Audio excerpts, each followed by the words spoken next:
All right. Hey, welcome to The Window, the sports betting podcast where we try to take a losing hobby and turn it into a legitimate side hustle. Real quick, fuck you, Xfinity. This is some fucking bullshit. This is take number 3.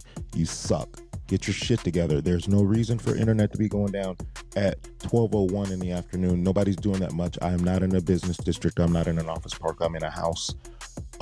In a neighborhood. I don't know anybody around me that works from home that's using that much bandwidth. This is fucking crazy. Get your shit together or I will be switching. Shouts out to all 100 subscribers.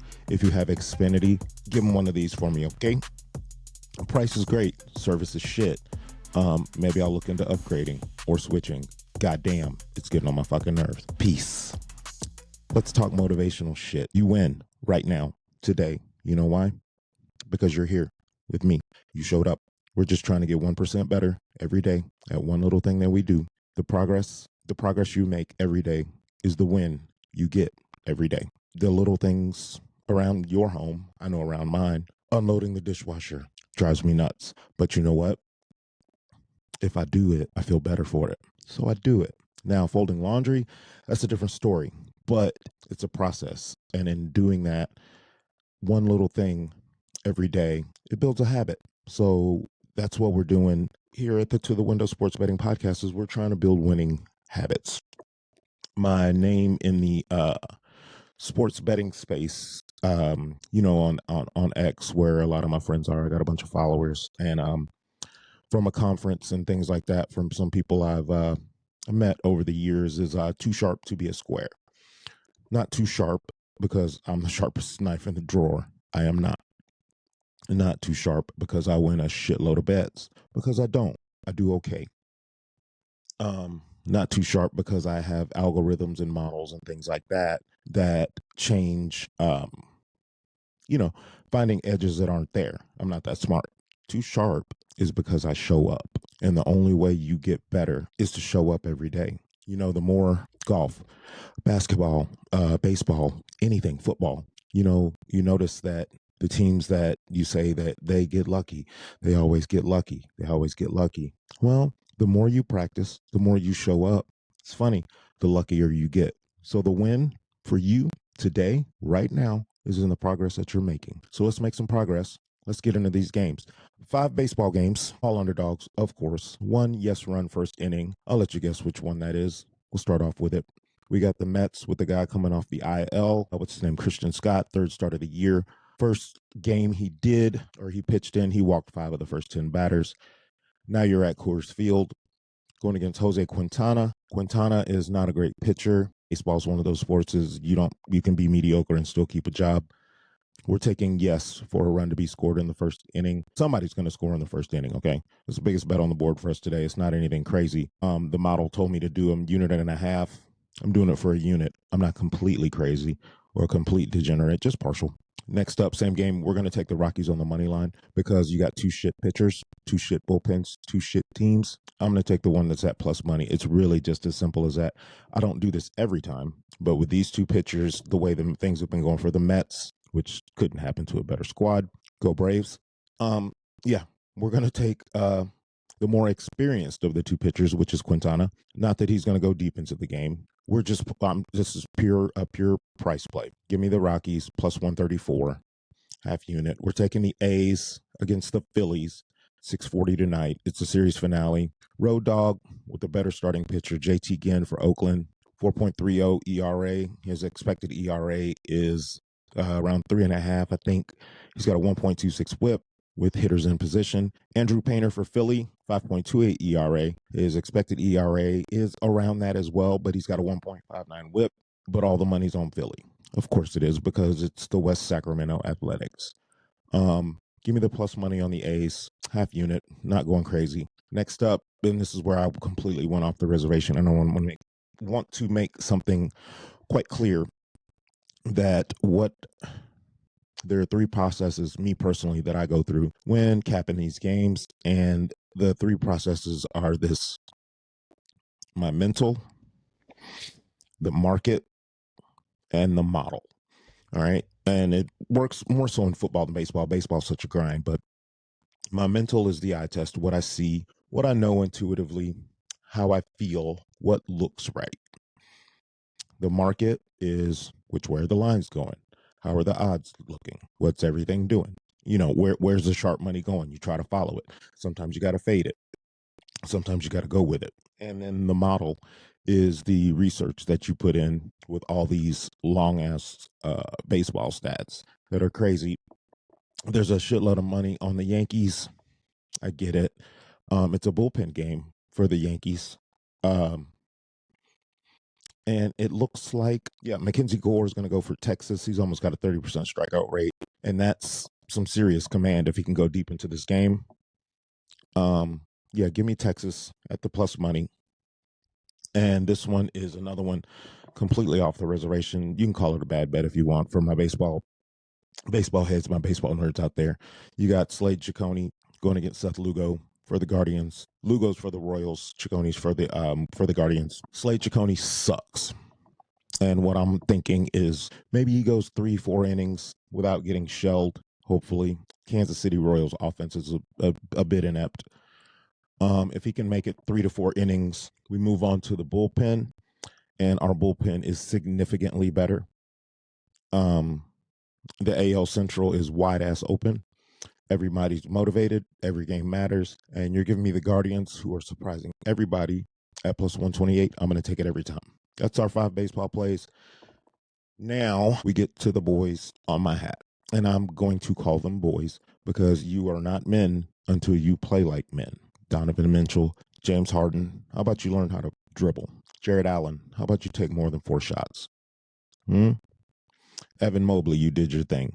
Coach Kenny Atkins, get your rotations together, dude. I hadn't played basketball in 20 fucking years, and I'm watching this game the other night, and your rotations are fucking terrible. Get it together, homie. It is not that hard. The Pistons do not have scorers like that. Tobias Harris is 35 years old, man. Cade Cunningham is a beast. He's an animal. He is that good, but he is one man. Play some fucking defense, okay? So, off the reservation, play number 2. I got Cleveland at plus 4. All right. I think they can win this game. And this is me going against everything I speak about being a fan and shit like that. I'm fanboying this thing and hoping the zigzag theory holds in that we shot like shit. We kept it close. We got it within 1 in that first game. But losing that game we lost that game by 10. So you would think that the books would, shade the game from last game was Detroit was favored by 3. Now they're favored, I think, 3.5. It dropped down to 3. I found a 4 at normal odds minus 110. So $11 to win 10, 110 to win 100. I'm taking my Cavaliers plus the 4 points. And same game, little smaller unit size. We're going to take the over 216. 216 minus 5 equals 211, right? Math is mathing. We're getting 216, a 5-point cushion before tip-off. The number I have is, the true projection is 211, and they've got 216 up there. Like the game should be set. Wait, am I doing that right?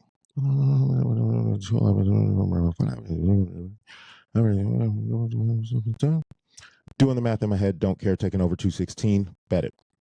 Next up, Mr. Cade Cunningham, who no one can guard. James Harden can't guard him. Spider can't guard him. Dennis Schroeder can't guard him. The boy is a wagon. You're giving me his points over 27.5 at even money. Cade Cunningham over 27.5 points. Take it to the window, baby. And until Mr. Donovan Mitchell proves me otherwise, I will be fading him, and I will pay to find out. Donovan Mitchell under 25.5 points. If he goes off on the road, which he hasn't proven he can do, I'll tip my cap. But until then, Donovan Mitchell under 25.5 points. Their defense is going to key on Mitchell. They're going to make James Harden dribble the ball. And hopefully Mr. Beard doesn't turn the ball over 9 times like he did last game. So annoying, and it sucks. It really gets on my nerves. The potential that this team has, and they're just not showing it, dude. Like, God, is Detroit good? Yeah, they are. Are they that good? Nah, man. Not 4 points better than the Cavs. Like, this is going to come down to JB Bickerstaff, the coach of the Pistons, is on a revenge tour, and I got a bad feeling we're catching hell from him because he knows these players. He's the one that brought in Spider Mitchell, or he was part of that process, whatever. And the JB Bickerstaff revenge tour is real right now until we get back to Cleveland. Hopefully we can steal this game tonight. I don't know, but 4 points is too many. So we are going to take the Cavaliers plus the 4. We're going to take Cade Cunningham over 27.5 points. And we are going to take Donovan Mitchell under 25.5 points. Next game, 9:30. Lakers Thunder, which this playoff tournament is the Oklahoma City Thunder Invitational. The only team that can really fuck with them is the Spurs. Spurs got to worry about Minnesota. They've got their hands full there, so we'll see how that turns out. Luka still out. It's been 5 weeks. No contact drills. LeBron's a primary creator. Austin Reeves still doesn't look healthy. Looks like he got rushed back. Marcus Smart looks old. And the rest of those role players they have are just that, role players. All that being said, 15.5 in a conference semifinal is entirely too many points. I'm not buying it. I'm not betting it. I'm not taking it. Give me the Lakers plus a 15.5. 15.5 is just too many. They have to, they're at least functional. Okay. It's not a great team without number 77 out there. They're a mid team, but 15.5 is nuts. I don't see it. The total is set at 211 points. Bron's going to carry every half court possession.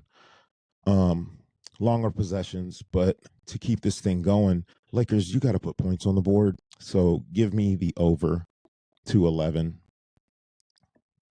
Yeah, and that's with 5 points of cushion going with the model market, yada, yada, yada, blah, blah, blah. These games tend to go under. I feel like the Thunder are going to relax a little bit this game. They proved a point in game one that clearly we're better than you. We are going to sweep you. The Lakers might get one back in LA. I doubt that too. But we're going to take the over 211. So that's the over in both games. The dogs in both games. One superstar, Cade Cunningham, over 27.5 points. One superstar in the other game, under 25.5 points. And I am taking Mr. SGA, Shai Gilgeous-Alexander, over 29.5 points. He had a horrible game. Horrible game. For the reigning MVP, their depth is absurd. He would rather facilitate, they say in practice. He likes to facilitate more than he likes to score. If the Lakers do what I think they're going to do and push pace and try to make this thing up and down and hope for mistakes, SGA is going to go nuts. So give me SGA to score 30 points over 29.5 at plus money.